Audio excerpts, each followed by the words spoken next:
de esta legislatura, diputada Azucena Cisneros Cos. Diputado Maurilio Hernández González, presidente de la Junta de Coordinación Política. Diputados coordinadores de los diferentes grupos parlamentarios. Diputadas y diputados integrantes de la 60ª legislatura. Representantes de los medios de comunicación, señoras y señores. Nacido el 30 de noviembre de 1868 en Jilotepec, Estado de México, hoy conmemoramos a un día de distancia el 150 aniversario del natalicio de Andrés Molina Enríquez, mexiquense ilustre y mexicano sobresaliente por su enaltecido patriotismo. Valores que siempre impuso en el orden público para procurar una mejor definición y construcción de su patria.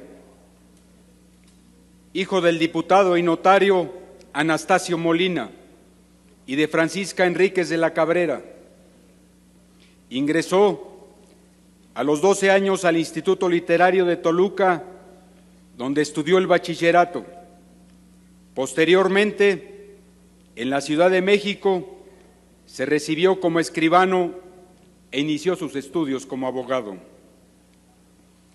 A la muerte de su padre, en 1892, regresó a suelo mexiquense para desempeñarse como notario en Jilotepec, El Oro, Tlanepantla y Sultepec, responsabilidad en la que conoció muy de cerca la complicada situación de los campesinos, quienes sufrían maltratos y el despojo de sus tierras, injusticias visibles para todos, pero nunca atendidas.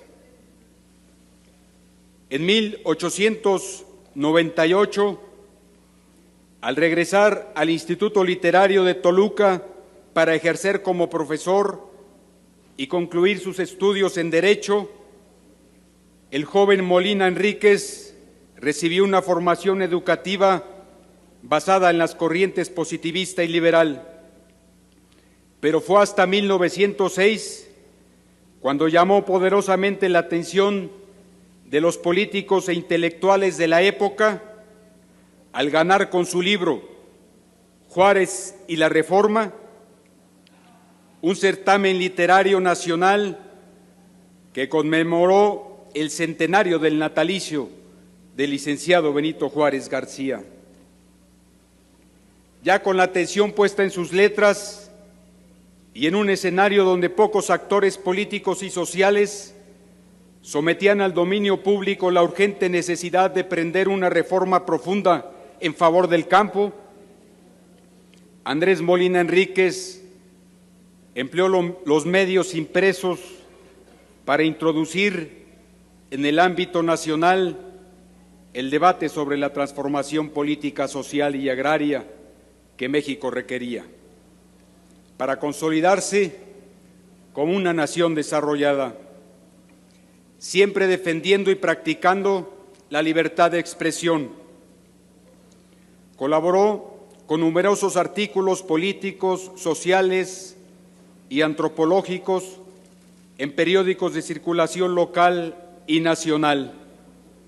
Su libro, Los grandes problemas nacionales, publicado en 1909, contiene una descripción a fondo sobre la realidad mexicana, donde el autor advierte que los principales obstáculos para el desarrollo del país eran los altos niveles de pobreza, la concentración de tierras en muy pocas manos y la exclusión de la población indígena, siendo estos temas los precursores de la lucha de la revolución.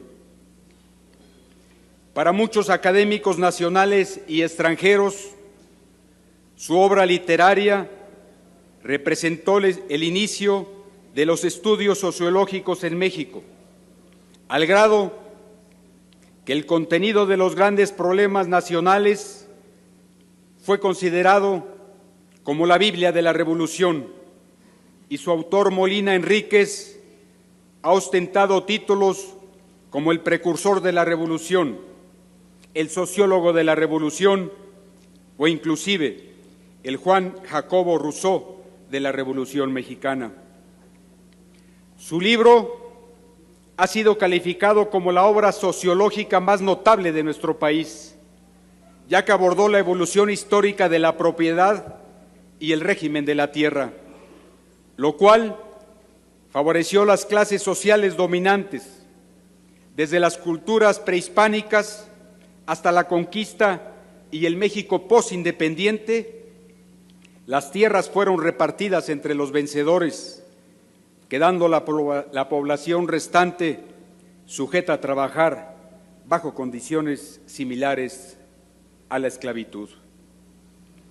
Esto, para Andrés Molina Enríquez, era el motivo que desencadenaría la lucha de las clases para redefinir esta situación social, por lo que apoyó al Plan de San Luis, que levantó en armas a los sectores más olvidados de nuestro país. Con el triunfo de la Revolución Maderista en 1911, Molina Enríquez intercambió sus líneas de acción y justicia agraria con Francisco I. Madero, Luis Cabrera y los hermanos Vázquez Gómez. Sin embargo, al insistir y ser ignorado, desconfió en que se resolvería el problema agrario, por lo que proclamó el Plan de Texcoco. En este documento desconoció a León de la Barra y a otros jefes políticos. Propuso a Emilio Vázquez Gómez como jefe de la revolución y ordenó legislar sobre el fraccionamiento de latifundios, el reparto de las tierras, la libertad para el comercio exterior, contratos de trabajo con mejores salarios para los campesinos. Como consecuencia, esta rebelión fue perseguida por los maderistas, encarcelando a Molina Enríquez en prisión durante 8 meses. Sin embargo, obtuvo la libertad para consagrar el liberalismo social en la ley agraria y en el artículo 27 de la Constitución. Su jerarquía como ideólogo social le permitió entrar en contacto directo con idealistas del zapatismo, el villismo y otros grupos revolucionarios, para reorientar el sentido que la revolución debería de seguir y alcanzar los objetivos de cambio social necesarios. Sin embargo, la oportunidad para consagrar su reforma social se presentó hasta 1917, siendo consultor de la Comisión Nacional Agraria, recibió de Venustiano Carranza la misión de redactar el proyecto del artículo 27 constitucional para ser presentado al Congreso Constituyente. Abro cita de Álvaro Molina Enríquez, descendiente directo de su estirpe. Fue entonces cuando el sociólogo de los problemas nacionales, el historiador, el etnólogo, el idealista y el revolucionario reformista se fundieron en un pensamiento con el que concurrieron los diputados representantes de los trabajadores, de los grupos campesinos, de las orientaciones revolucionarias más progresistas. De esa manera, el principio de reforma agraria y el principio de protección a los trabajadores se abrieron paso contra las corrientes de mero cambio político. Y además, Molina Enríquez utilizó la gran ocasión para implantar una nueva estructura ideológica en la Ley Fundamental Mexicana. Cierro la cita de un fragmento del discurso de Álvaro Molina, enunciado un 30 de noviembre del 2004, siendo su servidor presidente municipal de mi querido Jilotepec. Todo lo anteriormente expuesto demuestra el liderazgo que ejercía Molina Enríquez.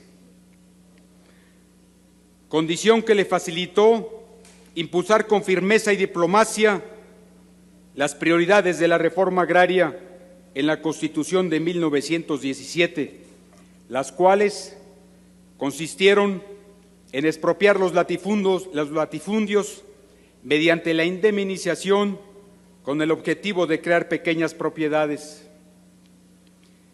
facultar a los pueblos, rancherías y comunidades para solicitar y recibir tierras por restitución y dotación, fijar las extensiones de la pequeña propiedad y las parcelas, regular la capacidad para adquirir propiedades inmuebles, estableciéndose que solo los mexicanos tenían este derecho.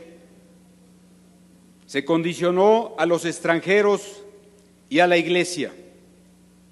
Y finalmente, distinguir entre la propiedad del suelo y subsuelo, determinando que el dominio del suelo se podía transmitir en propiedad privada, pero el subsuelo y sus riquezas pertenecen al dominio directo, exclusivo de la nación.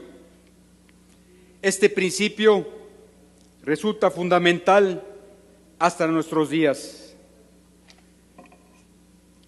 Por todo lo anterior, hecho, escrito y expresado, Andrés Molina Enríquez ha trascendido en la historia de nuestro país por la defensa de los derechos de los campesinos, a quienes posterior a esta nueva legislación les fueron entregados más de 100 millones de hectáreas, conformándose alrededor de 30,000 ejidos a 3 millones de ejidatarios, beneficios que hasta el día de hoy se siguen gozando. Así, el legado de Andrés Molina en materia de justicia agraria quedó plasmado en el artículo 27 de nuestra Carta Magna.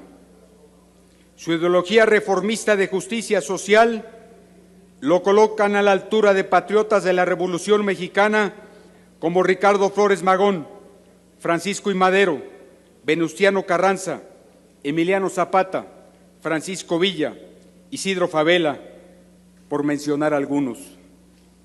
Por sus méritos intelectuales, ocupó importantes cargos públicos en el gobierno estatal y federal.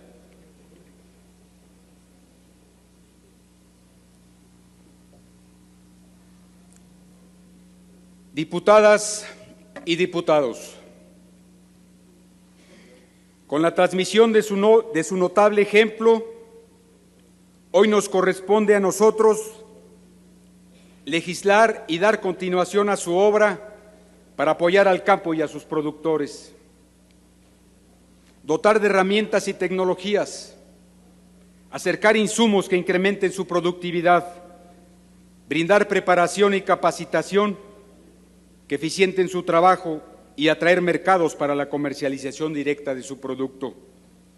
Además, es prioritario escuchar a la ciudadanía y mantener la cercanía con ellos, trabajar en conjunto de forma tenaz y legislar para consolidar el bienestar de los mexiquenses. Por tal motivo, es fundamental que nuestra entidad prevalezcan la concordia y el diálogo respetuoso, que permitan la construcción de acuerdos y fortalezcan las relaciones entre los distintos órdenes de gobierno, porque es importante mantener al Estado de México en niveles óptimos de prosperidad. Corresponderá a nuestro gobernador Alfredo del Mazo Maza y al futuro presidente de la República, Andrés Manuel López Obrador, refrendar la voluntad política y trabajar con la mejor coordinación interinstitucional para implementar acciones prioritarias que detonen el crecimiento de nuestro Estado, atendiendo entre ellos al sector agropecuario, que para Molina Enríquez estaba designado para consolidar la grandeza nacional. Por todo lo anteriormente expuesto y a 150 años de su natalicio, desde esta tribuna hacemos un homenaje al abogado, profesor, sociólogo, periodista, etnólogo, político, servidor público, escritor intelectual y jilotepequense, pero sobre todo al mexicano por patria y provincia, cuyo pensamiento, obra y acción han traspasado las barreras del espacio y del tiempo, demostrando que un hombre excepcional siempre lucha por consagrar para todos la igualdad, el bienestar común, la libertad y la justicia. Por su atención, muchas gracias.